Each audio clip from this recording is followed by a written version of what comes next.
kalah dan kembali ke desanya. Sejarah Selo cerita tutur dalam babat. Ketika Sultan Demak Trenggana masih hidup pada suatu hari Ki Ageng Selo pergi ke sawah. Hari itu sangat mendung, pertanda hari akan hujan. Tidak lama memang benar-benar hujan lebat turun, halilintar menyambar, tetapi Ki Ageng Selo tetap enak-enak menyangkul. Baru sebentar dia mencangkul, datanglah Bledek itu menyambar Ki Ageng, berwujud seorang kakek-kakek. Kakek itu cepat-cepat ditangkapnya, kemudian diikat di pohon gandri, dan dia meneruskan mencangkul sawahnya. Setelah cukup, dia pulang dan Bledek itu dibawa pulang dan dihaturkan kepada Sultan Demak. Oleh Sultan, Bledek itu ditaruh di dalam jeruji besi yang kuat dan ditaruh di tengah alun-alun.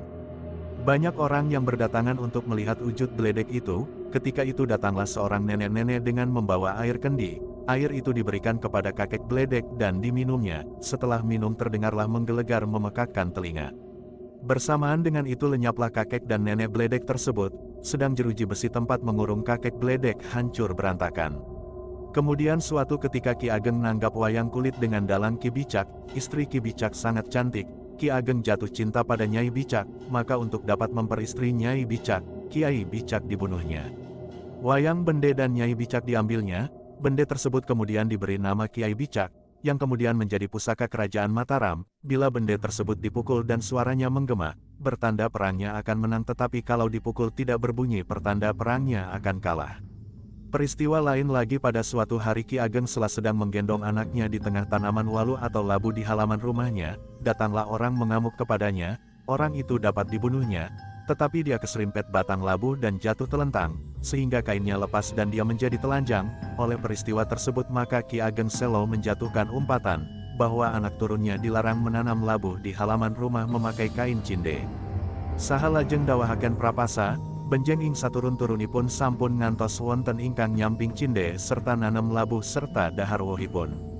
Dalam hidup berkeluarga Ki Ageng Selo mempunyai putra 7 orang anak, yaitu Nyai Ageng Lurung Tengah, Nyai Ageng Saba Wanasaba, Nyai Ageng Basri, Nyai Ageng Jati, Nyai Ageng Patanen, Nyai Ageng Pakis Dadu, dan bungsunya putra laki-laki bernama Kiai Ageng Enis. Kiai Ageng Enis berputra Kiai Ageng Pamanahan, yang kawin dengan putri sulung Kiai Ageng Saba, dan melahirkan Mas Ngabehi Loring Pasar atau Sutawijaya, pendiri kerajaan Mataram. Adik Nyai Ageng Pamanahan bernama Ki Juru Martani. Ki Ageng Enis juga mengambil anak angkat bernama Ki Panjawi. Mereka bertiga dipersaudarakan dan bersama-sama berguru kepada Sunan Kalijaga bersama dengan Sultan Pajang Hadiwijaya Jakatingkir. Atas kehendak Sultan Pajang, Ki Ageng Enis diminta bertempat tinggal di Dusun Lawian, maka kemudian terkenal dengan sebutan Ki Ageng Lawian. Ketika dia meninggal juga dimakamkan di Desa Lawian. Dari cerita di atas bahwa Ki Ageng Selo adalah nenek moyang Raja-Raja Mataram, Surakarta dan Yogyakarta. Bahkan berziarah kepada makam Ki Ageng Selo sampai sekarang masih ditradisikan oleh Raja-Raja Surakarta dan Yogyakarta tersebut. Sebelum gerebek mulut, utusan dari Surakarta datang ke makam Ki Ageng Selo untuk mengambil api abadi yang selalu menyala di dalam makam tersebut. Begitu pula tradisi yang dilakukan oleh Raja-Raja Yogyakarta. Api dari Selo dianggap sebagai keramat.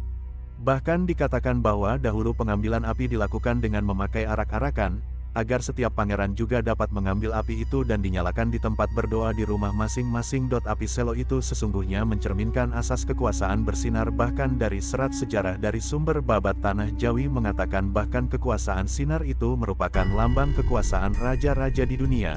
Bayi Ken Arok bersinar, pusat Ken Dedes bersinar. Perpindahan kekuasaan dari Majapahit ke Demak diwujudkan karena adanya perpindahan sinar. Adanya Wahyu Kraton juga diwujudkan dalam bentuk sinar cemerlang. Dari pandangan tersebut, api Selo mungkin untuk bukti penguat bahwa di Desa Selo terdapat pusat kerajaan Medang Kamulan yang tetap misterius itu. Di daerah itu masih menemukan sisa-sisa bekas keraton tua peninggalan terdapat di daerah distrik Wirasaba yang berupa bangunan Siti Hinggil. Peninggalan lain terdapat di daerah Purwodadi. Sebutan Selo mungkin berkaitan dengan adanya bukit berapi yang berlumpur, sumber-sumber garam dan api abadi yang keluar dari dalam bumi yang banyak terdapat di daerah Grobogan tersebut. Dalam perjalanan para leluhur Ki Ageng Selo menurunkan raja-raja tanah Jawa. Nah, itulah jejak sejarah di Pulau Jawa. Kami ucapkan terima kasih Anda sudah mampir di channel kami.